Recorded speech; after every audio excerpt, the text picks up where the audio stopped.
Hello students, bio सिम्प्लेस में आपका स्वागत है। आज एनिमल किंगडम सीरीज में आज हम करेंगे सब फाइलम यूरोकॉर्डेटा। यूरोकॉर्डेटा जो है वो सब फाइलम है और उसका जो फाइलम है वो है कॉर्डेटा। तो कॉर्डेटा के अंडर में आता है यूरोकॉर्डेटा। आप ये कह सकते हैं कि ये कॉर्डेट फाइलम कॉर्डेटा का सबसे पहला सब फाइलम यही है, मतलब यहीं से शुरुआत होती है कॉर्डेटा की। Common name they are also called tunicates. जो यूरोकॉर्डेट्स होते हैं इसको हम ट्यूनिकेट्स भी कहते हैं, क्योंकि इनके अंदर ट्यूनिसिन नाम का एक कंपाउंड पाया जाता है इनकी बॉडी कवरिंग में। तो ट्यूनिसिन नाम का एक कवरिंग में, बॉडी कवरिंग में ट्यूनिसिन नाम का एक कार्बोहाइड्रेट पाया जाता है, that is a modified cellulose. ठीक है। तो इसीलिए ट्यूनिसिन होने की वजह से इनकी बॉडी कवरिंग में, इसीलिए इनका नाम क्या रख दिया, ट्यूनिकेट्स रख दिया। दूसरा, इनका यूनिक फीचर क्या है कि इनमें नोटोकॉर्ड होता जरूर है, लेकिन वो सिर्फ लार्वल टेल में होता है। अडल्ट में नोटोकॉर्ड नहीं होता है। तो अडल्ट में नोटोकॉर्ड नहीं है, लार्वल टेल में ही प्रेजेंट होता है बस। और लार्वा की सिर्फ टेल में ही प्रेजेंट होता है। अडल्ट में नोटोकॉर्ड एब्सेंट होता है, डिसअपियर हो जाता है। ठीक है। लेकिन नोटोकॉर्ड है तो सही, भले ही थोड़ी देर के लिए आया लाइफ स्पैन में। ठीक है, लेकिन आया तो सही। आगे देखते हैं living status. They are colonial और प्लैंक्टोनिक। कोलोनियल और प्लैंक्टोनिक। प्लैंक्टोनिक वो होते हैं जो वाटर में स्विम करते हैं, वाटर में फ्लोट करते हैं, उसको कहते हैं प्लैंक्टोनिक। और कोलोनियल मतलब दे लिव्स इन कॉलोनीज। उसके बाद है हमारे पास हैबिटेट। तो हैबिटेट में हमारे पास क्या है, they are exclusively marine and sessile. Marine का मतलब क्या है, दे आर, मराइन का मतलब क्या है कि वो सिर्फ समुद्र के पानी में ही पाए जाते हैं, फ्रेश वाटर में आपको यूरोकॉर्डेट्स नहीं मिलेंगे। सेसाइल मतलब they do not have stock. Sessile मतलब उनकी स्टॉक नहीं है। ठीक है, वो अपने स्ट्रेटम पे डायरेक्टली ऐसे ही रखे जाते हैं विदाउट स्टॉक। फिर है level of organisation. They are having organ system. Level of organisation मतलब ऑर्गन्स मिलकर के ऑर्गन सिस्टम बना चुके हैं। तो इनकी बॉडी में डाइजेस्टिव सिस्टम, नर्वस सिस्टम, जितने भी ऑर्गन सिस्टम है सब है इनकी बॉडी के अंदर। ठीक है। अब आते हैं जम लेयर। तो जम लेयर दे आर ट्रिप्लोब्लास्टिक। कैसे है ट्रिप्लोब्लास्टिक, मतलब इनकी बॉडी में तीन जम लेयर पाई जाती है, मेसोडर्म, एक्टोडर्म और एंडोडर्म। कैस्ट्रोला में एम्ब्रियोनिक डेवलपमेंट में, तो इसीलिए ये तीन जम लेयर प्रेजेंट है, तो इसलिए क्या है ये, ट्रिप्लोब्लास्टिक। सिमेट्री कैसी है इनकी, the body symmetry is bilateral symmetry. Bilateral symmetry का मतलब क्या बेटा, बाइलेटरल सिमेट्री का मतलब है कि बॉडी को, एनिमल की बॉडी को हम दो इक्वल हाफ में कट या डिवाइड कर सकते हैं through only one plane. Then they are having, they are eucoelomate. Eucoelomate मतलब इनके बॉडी में ट्रू सिलोम होता है, ट्रू सिलोम। बॉडी प्लान कैसा है, tube within tube body plan. मतलब क्या कि भाई they are having complete digestive system, mouth है और फिर एनस है। और इसको कहते हैं कंप्लीट डाइजेस्टिव सिस्टम जब दोनों ओपनिंग प्रेजेंट होती है। और एनिमल की बॉडी है, बॉडी जो है वो पहली ट्यूब हो गई, और ट्यूब के अंदर दूसरी ट्यूब है, दैट इज एलिमेंट्री कैनाल। तो ये है tube within tube body plan.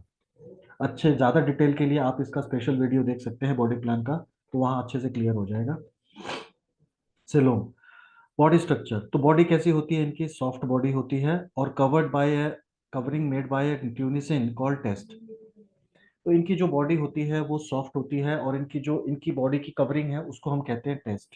और टेस्ट कैसे बनता है, टेस्ट जो कवरिंग है वो बनती है ट्यूनिसिन नाम के कंपाउंड से।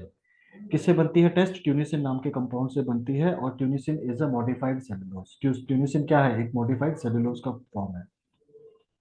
अब आते हैं लोकोमोशन। तो लोकोमोशन दे आर सेसाइल, मतलब उसमें स्टॉक नहीं होता है। टेल में और may not persist through out life. इनमें टेल हो भी सकती है, नहीं भी हो सकती है, क्योंकि बहुत सारे एनिमल होंगे एक सब फाइलम के अंदर। तो उसमें कुछ में टेल मिल सकती है, कुछ में एब्सेंट भी हो सकती है। और इट में लॉस्ट ड्यूरिंग मेटामॉर्फोसिस। तो ये भी हो सकता है कि लार्वा में टेल थी लेकिन एडल्ट में टेल नहीं है। तो ये भी पॉसिबिलिटी है। सर्कुलेशन। सर्कुलेशन कैसा है यूरोकॉर्डेटा का, open type. Heart is with no chamber और वन चैम्बर। ओपन सर्कुलेशन है। ओपन सर्कुलेशन का मतलब क्या है कि जो ब्लड है वो आर्टरीज और वेन्स में फ्लो नहीं कर रहा है, ब्लड वेसल में फ्लो नहीं कर रहा है, वो ओपन स्पेस में डायरेक्ट कांटेक्ट में आ रहा है बॉडी टिश्यूज के। इसको कहते हैं ओपन सर्कुलेटरी सिस्टम। इसके बाद सर्कुलेटरी सिस्टम जो है क्लोज शुरू हो जाता है, यूरोकॉर्डेटा तक ही थोड़ा बहुत पॉसिबल। यूरोकॉर्डेटा के बाद मतलब सेफेलोकॉर्डेटा से लेकर मैमल तक हर जगह आपको क्लोज सर्कुलेटरी सिस्टम भी मिलेगा। इसके अंदर मिलता है ओपन सर्कुलेटरी सिस्टम। अब हार्ट में या तो चैम्बर नहीं होंगे, और होंगे तो एक ही चैम्बर होगा। ठीक है। हीमोग्लोबिन कैसा है बेटा, हीमोग्लोबिन एब्सेंट, हीमोसाइनिन प्रेजेंट। मतलब हीमोग्लोबिन नहीं है, हीमोसाइनिन है। हीमोसाइनिन क्या होता है? Copper containing blue pigment. Copper containing blue pigment होता है हीमोसाइनिन। ठीक है, और हीमोग्लोबिन इज एब्सेंट। तो हीमोग्लोबिन क्या है? Haemoglobin is iron containing red pigment. It is absent in urochordates. फिर आते हैं हम लोग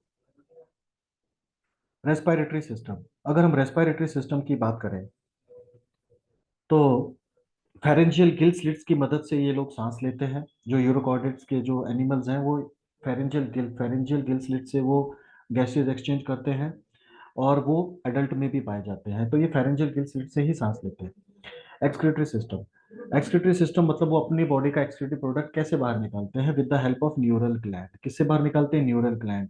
इसी को कहते हैं सुपरा न्यूरल ग्लैंड, इसी को कहते हैं नेफ्रोसाइट्स। तो ये एक ही चीज के अलग अलग नाम है। ठीक है, ओके। तो एक्सक्रीशन किसकी मदद से होता है इन एनिमल्स के अंदर? न्यूरल ग्लैंड की मदद से एक्सक्रीशन होता है, न्यूरल ग्लैंड की मदद से। डाइजेस्टिव सिस्टम कैसा बेटा? कंप्लीट डाइजेस्टिव सिस्टम है, मतलब माउथ और एनस दोनों है। माउथ और एनस दोनों ओपनिंग प्रेजेंट है एलिमेंट्री कैनाल में, तो complete digestive system. Nervous system कैसा है यूरोकॉर्डेट का? It is present, no nerve cord is present in larvae, replace by single dorsal ganglion in adult.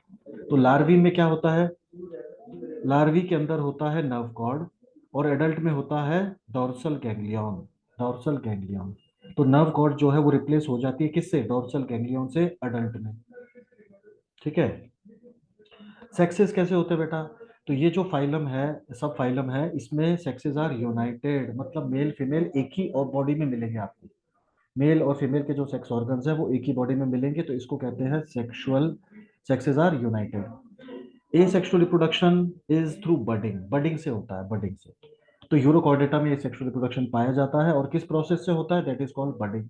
Budding is external outgrowth, it is outgrowth, एक तरीके का outgrowth होता है। Internal भी हो सकता है, एक्सटर्नल भी हो सकता है। फर्टिलाइजेशन कैसा होता है यूरोकॉर्डेटा के अंदर? एक्सटर्नल फर्टिलाइजेशन होता है, एक्सटर्नल फर्टिलाइजेशन। एक्सटर्नल फर्टिलाइजेशन मतलब क्या कि मेल और फीमेल गैमेट्स फीमेल बॉडी के बाहर फ्यूज होंगे और बाहर ही जाइगोट बनेगा, इसको कहते हैं एक्सटर्नल फर्टिलाइजेशन। ठीक है। अब देखते हैं क्रॉस का मतलब क्या होता है। अभी मान लीजिए ये एक एनिमल है, ये दूसरा एनिमल है, इसमें भी मेल है, इसमें भी फीमेल है, इसमें भी फीमेल है, इसमें भी मेल है। तो ये एक हो गया एनिमल ए, ये हो गया एनिमल बी। दोनों में सेक्स कैसे हैं? हर में दोनों कैसे हैं? यूनाइटेड है। तो इसका जो फीमेल है इसका जो मेल है वो इस फीमेल को फर्टिलाइज करेगा, इसका जो मेल है वो इस फीमेल को फर्टिलाइज करेगा। इसको कहते हैं क्रॉस फर्टिलाइजेशन। क्या कहते हैं? Cross fertilisation. और फर्टिलाइजेशन कैसा हो रहा है? एक्सटर्नल। ठीक है। डेवलपमेंट कैसा है बेटा? इनडायरेक्ट डेवलपमेंट है, इनडायरेक्ट डेवलपमेंट मतलब क्या? मेटामॉर्फोसिस होगा। और मेटामॉर्फोसिस में क्या होता है कि जो एडल्ट होने से पहले उसमें बहुत, उसमें लार्वल स्टेजेस होती है, उसको कहते हैं इनडायरेक्ट डेवलपमेंट। रेट्रोग्रेसिव मेटामॉर्फोसिस का मतलब है जो लार्वा होता है वो कॉम्प्लेक्स होता है स्ट्रक्चर में, और जो एडल्ट है वो सिंपल होता है एज कंपेयर टू लार्वी। तो सिंपल एडल्ट, एडल्ट कैसा है? सिंपल है। लार्वी कैसा है? कॉम्प्लेक्स है। इसी को तो complex larvae is converting into simple adult, this is called retrogressive Metamorphosis. Retrogressive Metamorphosis. Example क्या है हमारे पास? एग्जाम्पल है हर्डमानिया, जिसको हम सी स्क्वर्ट या सी पोटैटो भी कहते हैं। हमारे पास एग्जाम्पल है एसिडिया, जिसको हम एप्लीडियम भी कहते हैं। फिर है साल्पा, जिसको हम साल्प भी बोल देते हैं, डोलियोलम और पाइरोसोमा। ये सब किसके एग्जाम्पल है बेटा? ये सारे एग्जाम्पल हैं यूरोकॉर्डेटा के। ठीक है। अब हम इनका इमेजेस देख लेते हैं ताकि आपको समझने में आसानी हो। ये है Herdmania, this is Herdmania. This is also called sea potato, इसको सी पोटैटो भी कहते हैं। फिर ये है एसिडिया, एसिडिया, ये एसिडिया है। दिस इज एसिडिया, दिस इज एसिडिया, ये एसिडिया है। फिर आप देख सकते हैं ये वाला जो ऑर्गेनिज्म है ये साल्पा है, दिस इज साल्पा। साल्पा थोड़ा देख, आप देख सकते हैं थोड़ा ट्रांसपेरेंट दिख रहा है, ट्रांसपेरेंट बॉडी है उसकी। ठीक है, ये साल्पा है। फिर ये है डोलियोलम, ये है डोलियोलम। ठीक है। तो ये डोलियोलम है, यूरोकॉर्डेटा में है। तो आप सोच रहे होंगे इसको मोलस्का में क्यों नहीं डाला जब इसके पास शेल है? तो इसको मोलस्का में इसलिए नहीं डाला क्योंकि इसके पास नोटोकॉर्ड है। ठीक है। और मोलस्का में होने के लिए नोटोकॉर्ड नहीं चाहिए। दूसरा, pyrosoma, this organism is called pyrosoma, this is also पाइरोसोमा।